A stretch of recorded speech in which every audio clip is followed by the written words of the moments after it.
Donc, si je débute en partageant mon écran ici,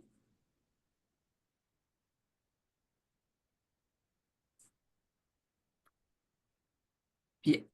OK, donc, aujourd'hui, ça va être peut-être, on voulait toujours un peu les trucs de pro, que ça dure 7-8 minutes d'introduction. Sylvain et moi, là, on a vu qu'on met les petits barrages, les gros barrages, là, ça va durer peut-être un petit peu plus longtemps, mais on espère bien là, qu'on veut quand même vous laisser le plus de temps possible là, pour discuter. Juste un rappel, la dernière fois qu'on a fait un truc de pro ensemble là, avec Sylvain conjointement, c'était sur la distance où placer les barrages.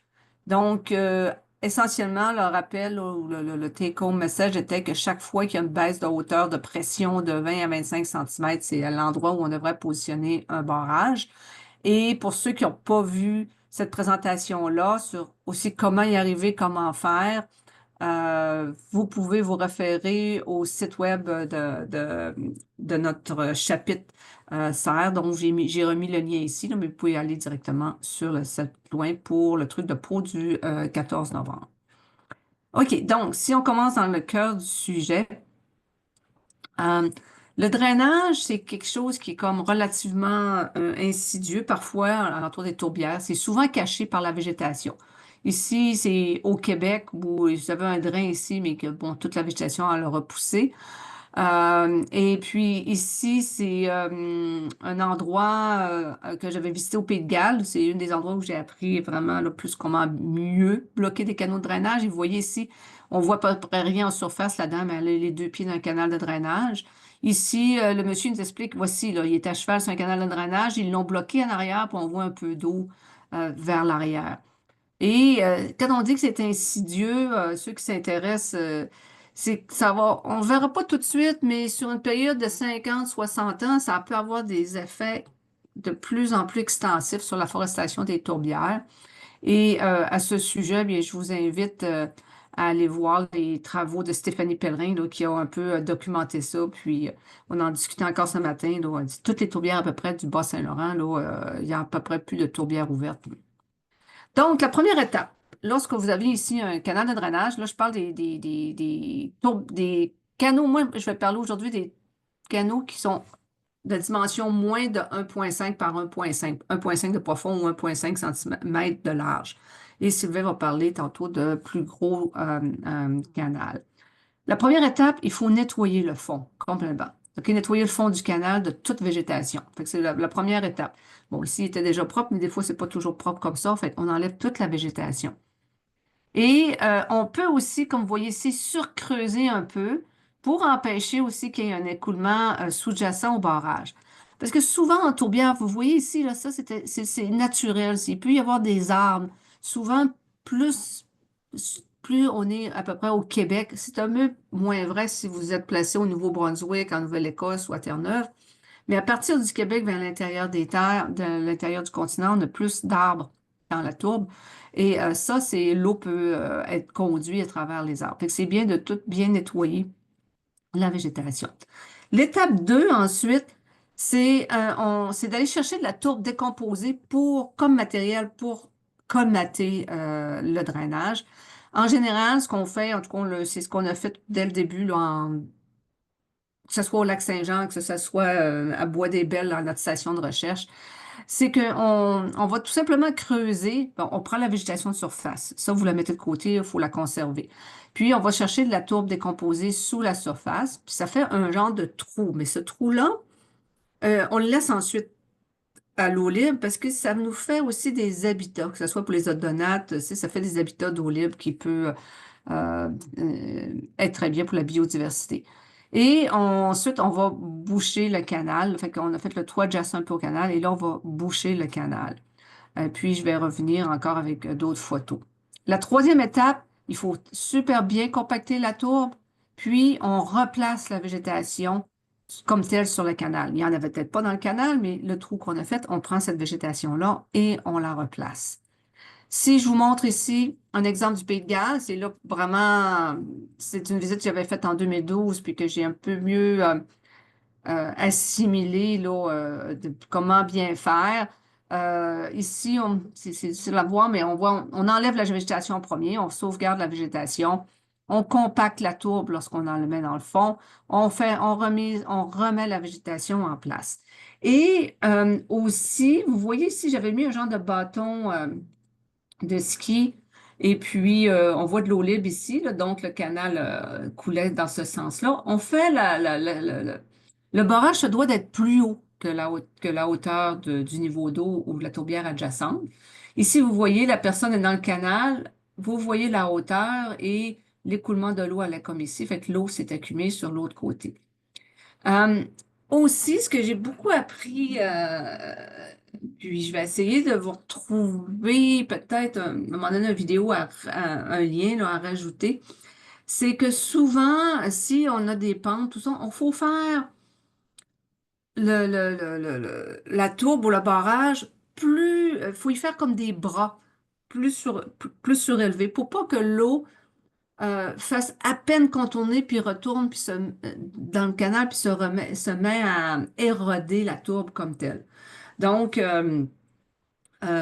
si vous avez une contrepente, on a besoin de faire un bras juste un côté, mais le mieux, c'est d'essayer qu'on bloque et que l'eau aille remouiller le massif de tourbière comme tel et il faut pas arriver à ce qu'on construise puis que ça contourne le barrage puis que ça retombe tout de suite dans le canal de drainage derrière.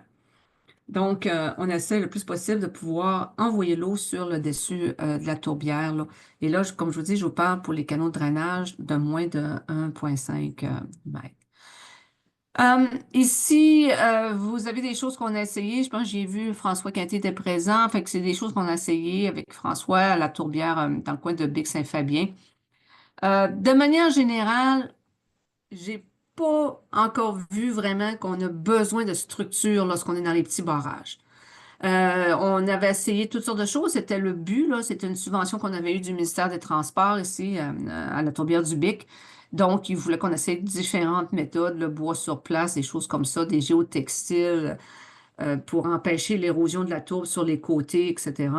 Mais si on travaille bien, je l'ai vu en Angleterre, au Pays de Galles, et ce qu'on a fait, nous autres, un peu à travers le Canada, euh, et de travailler juste avec de la tourbe, ça va très bien, puis ça diminue les coûts et beaucoup d'organisation. Vous voyez, si on avait travaillé aussi avec des plywood, à mettre, euh, à mettre des géotextiles pour le mettre de chaque côté de la tourbe pour s'assurer que il n'y a pas trop, tu sais, ce qui se fait pas d'érosion par en dessous du barrage aussi.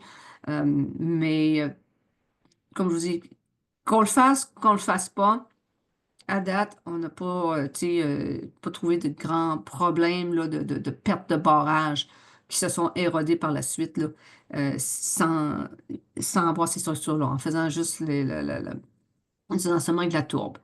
Et une chose à ne jamais faire, c'est de mettre une structure en V de débordement. Ça, c'est sûr que là, en faisant ça, l'eau va couler d'un endroit, puis ça va surcreuser, puis il va y avoir de l'érosion qui va se faire dans la tourbe. Donc, ça, c'est pas quelque chose là, à faire. Ça dépend ici, là, c'est pour faire un bilan hydrologique, là, ça avait un autre but, mais il faut jamais, jamais ne faire un genre de structure comme ça. Pour des canaux qui vont être plus profonds, plus de 2 mètres par 2 mètres, des structures, euh, c'est plutôt que les structures vont plutôt être nécessaires, excusez-moi, là, que je voulais mettre un peu en bas de ça, c'est pas nécessaire, mais si on a plus des drains conséquents qui sortent de la tourbière. Bien, vous voyez ici, ça, c'est une structure que j'ai vue en Angleterre, mais le déversoir, il est bien à plat. Fait que, et l'endroit où ça déverse, vous voyez, ils ont protégé avec des gabions de roches là, pour empêcher vraiment qu'il y ait de d'érosion de l'autre côté dans la tourbe. On est dans de la tourbe, il faut que l'eau s'écoule. Il faut pas mettre des structures trop rigides, mais s'assurer que l'eau puisse passer puis qu'on diminue la force d'érosion de l'eau. Si vous voulez en savoir plus, On a deux guides techniques que vous pouvez retrouver là, sur notre site du groupe de recherche en écologie des tourbières, dans l'onglet là, Publications. On avait fait un moment donné un état des connaissances, c'est quand même, ça date de 2012, là, le drainage des tourbières, les impacts que ça a quand on draine les tourbières, puis les techniques de remouillage.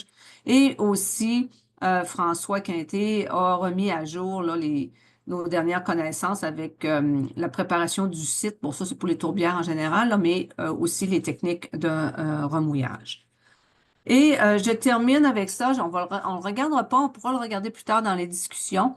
Mais c'est un petit vidéo qui vient de sortir, qui a été fait par l'Action tourbière en Écosse, là, nature écossaise, qui est vraiment bien. La première partie est pour les petits barrages et la deuxième partie pour, comme je vous disais, les plus gros barrages.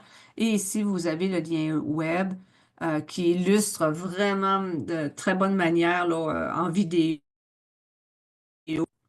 Fait que ça termine pour ma partie, ce qui fait que là, je vais arrêter le partage pour passer euh, la place pour Sylvain. Et puis, une fois que Sylvain aura parlé des plus grands barrages, on pourra faire des discussions et en jaser. Merci beaucoup, Lynn Rochard. Excellent. Donc, c'est rendu à mon tour. Je vous présente donc des structures qu'on a construites sur le site de la tourbière de la Grande Plaie Bleue, qui est située à Pintendre, dans la ville de Lévis. C'est un énorme canal qui faisait 750 mètres de long, 8 mètres de large, 2 mètres, plus de 2 mètres de profond, et des fois c'était 3 mètres de profond. Donc, ça prenait des beaucoup plus grosses structures. Et dans ce cas-là, on avait la crainte de est-ce qu'on va avoir assez de matériel? Est-ce que remplir un gros trou de même, là, il faut que tu trouves la tourbe pour remplir sans ossature. Fait que là, on s'est dit, on va être capable de bloquer, mais on s'est dit, on va faire une ossature pour tenir la tourbe qui va être le matériel qui va retenir l'eau, c'est la tourbe, mais on va s'assurer qu'il n'y a pas d'érosion puis que ça tienne en place. Donc, on a deux structures qu'on a testées, la structure de palissade et caisson.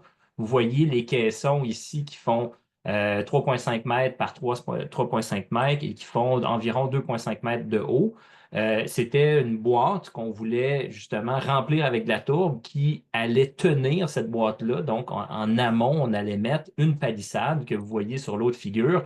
Cette palissade-là fait 2,5 mètres de haut aussi, c'est normal parce que c'est la grosseur de notre caisson, mais elle fait 10 mètres de long parce que justement, on a un canal qui faisait 8 mètres, donc il fallait absolument aller s'étirer puis même aller plus loin que la largeur la plus grande à la surface de la largeur du canal.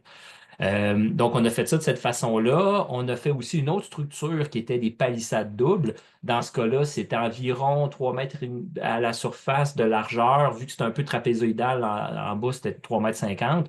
2 mètres 50 de haut, encore la même hauteur, en deux sections. Donc, ça permettait de mieux travailler avec. Vous voyez, les deux sections sont une par-dessus l'autre. Puis, ça fait encore une fois 10 mètres de long pour être capable de faire toute la largeur du système. Donc, vous voyez aussi ce que ça ressemble à droite.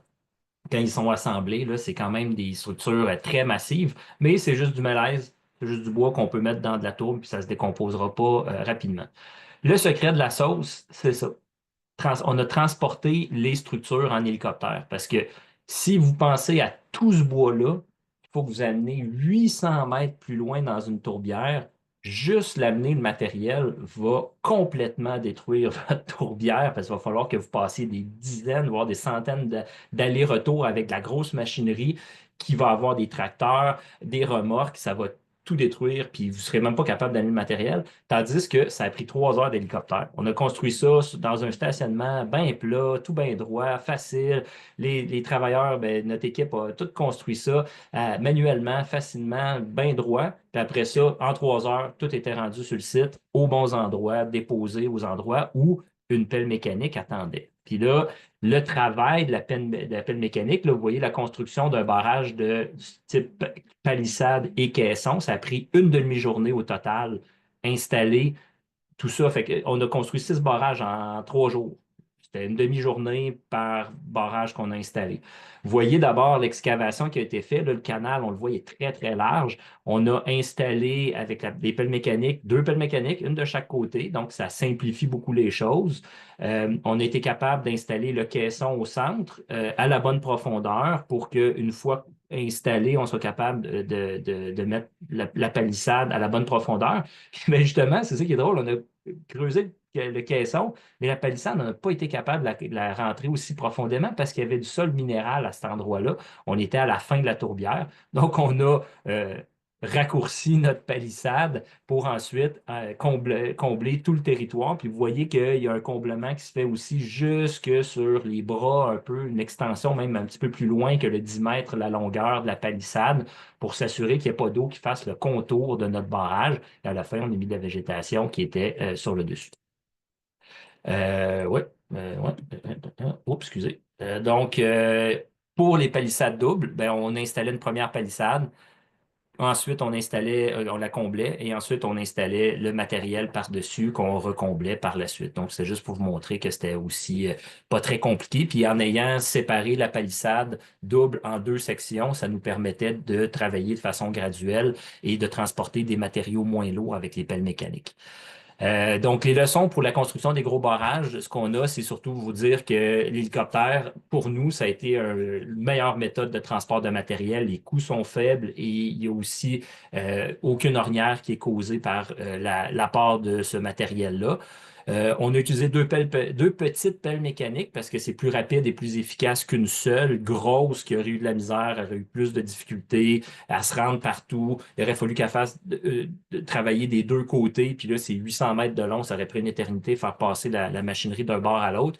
On a utilisé une ossature en mélèze et du remblai en tourbe. C'est du matériel local. C'est rapide à trouver, c'est rapide à installer, c'est très durable. On n'est pas dans une situation où on a à porter du matériel comme de l'argile qu'on aurait dû se faire livrer, je sais pas comment. Les camions du riz n'auraient jamais pu se rendre là. Ben oui, il aurait pu, là, mais ça aurait été compliqué, des coûts énormes. Tandis qu'en utilisant uniquement de la tourbe bien décomposée, ben, ça fait la job. Je vous ai mis le lien pour la vidéo que je vous ai montré.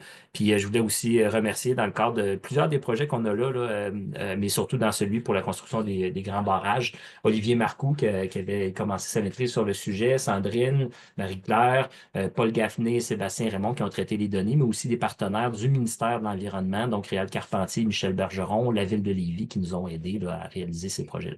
Voilà, merci. Merci beaucoup pour votre présentation. Est-ce que vous pouvez mettre le lien pour le vidéo YouTube dans le clavardage pour notre audience? Je vais faire ça facilement. Merci beaucoup. Éline, je pensais que vous avez autre chose à rajouter. Non. Non? C'est beau. Alors, à ce moment-là, on va arrêter l'enregistrement et on va permettre la discussion ouverte. Encore une fois, je vous demande de lever la main, puis on va passer à tour de rôle pour jaser.